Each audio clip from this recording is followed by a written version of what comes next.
নমস্কার বন্ধুরা, বিশ্বাস কিচেন এবং ব্লকের পক্ষ থেকে জানাই অসংখ্য ধন্যবাদ। আজকে আপনাদের সামনে আর একটা নতুন রেসিপি নিয়ে আমি উপস্থিত। আজকের রেসিপি থাকছে পনিরের রেসিপি। তো পনিরের রেসিপিটা কিভাবে আপনারা তৈরি করবেন খুব সহজে কম সময়ে, সেই রেসিপিটা ভিডিওটা স্কিপ না করে পুরোটা দেখতে থাকুন।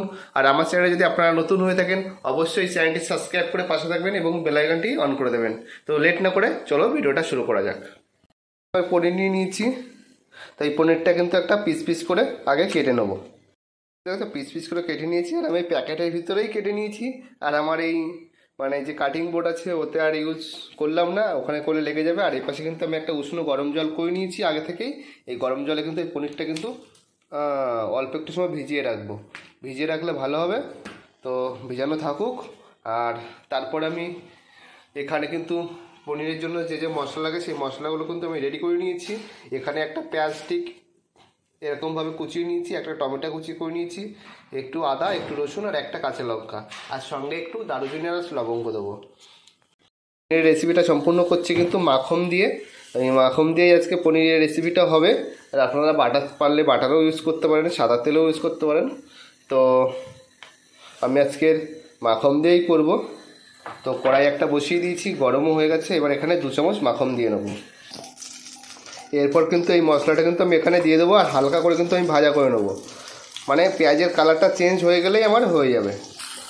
তারপর এখানে আমি 4-5টা কাজু বাদাম দিয়ে দেবো। কাজু বাদাম দিলে কী হবে, গ্রেভিটাও ভালো হবে।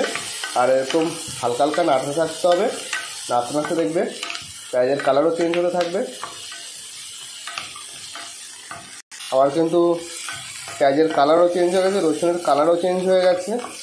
তো আমি এবার স্টিমটা বন্ধ করে দেবো এবং 10-15 মিনিট একটু অপেক্ষা করব এটা ঠান্ডা হওয়ার জন্য। ঠান্ডা হয়ে গেলে তারপরে এখানে একটা মিক্সার মেশিন নিয়ে নিচ্ছি, যেখানে কিন্তু এটা গ্রাইন্ড করে নেবো।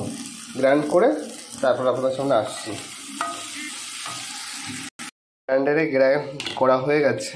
তারপরে আমি একটা ছাঁকনি নিয়েছি, এটা কিন্তু আমি পেস্টটা সেঁকে নিয়ে নেবো। যে ছপড়া টপড়াগুলো যেগুলো আছে সেগুলো বাদ দিয়ে দেবো, আর পিওর যে ক্রিমটা হবে সেইটা আমি বের করে নেবো।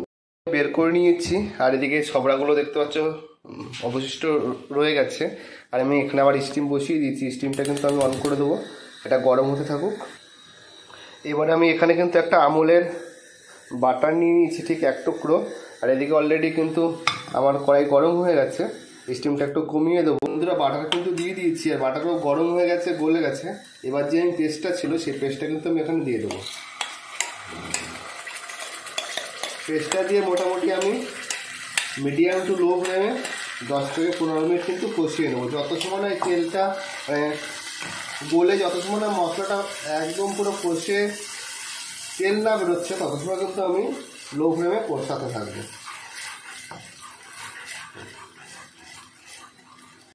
কড়া না লেগে যায় সেই জন্য সামান্য কিন্তু একটু জল দিয়ে দেবো। জল দিয়ে আমি এটা ঢাকা। মশলা কিন্তু আমার কষানো হয়ে গেছিলো, সঙ্গে একটু জলও দিয়ে দিয়েছি, গ্রেভি কিন্তু ফুটে গেছে। আর এপাশে যে গরম জলে ভিজিয়ে রেখেছিলাম পনিরগুলো, সেই পনিরগুলো কিন্তু এবার আস্তে করে এখানে ঢেলে দেবো, দিয়ে হালকা করে নাড়িয়ে দেবো।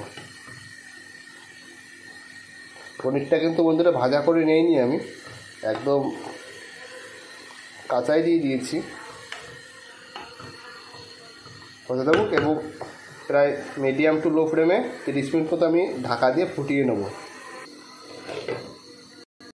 মাঝে মাঝে একটু ঢাকনা খুলে একটু নাড়িয়ে দেবে। কিন্তু আমার অলরেডি কমপ্লিট। ওরকম কষা কষা ঝাল ঝাল করে দিয়েছি। হালকা একটু কাশ্মীরি মির্চি, ধনিয়া পাউডার, একটু লবণ, একটু হলুদ দিয়ে দিয়েছি, সেটা হয়তো আপনাদের দেখানো হয়নি। তো দিয়ে যে গ্রেভিটা আছে ওটা রসটা টানিয়ে নিলাম, আর আজকের মাখা মাখা পনির হয়ে গেল। তো আজকের ভিডিও এই পর্যন্ত, আবার দেখা হচ্ছে অন্য কোনো নতুন ভিডিওতে। চলুন, টাটা, বাই বাই।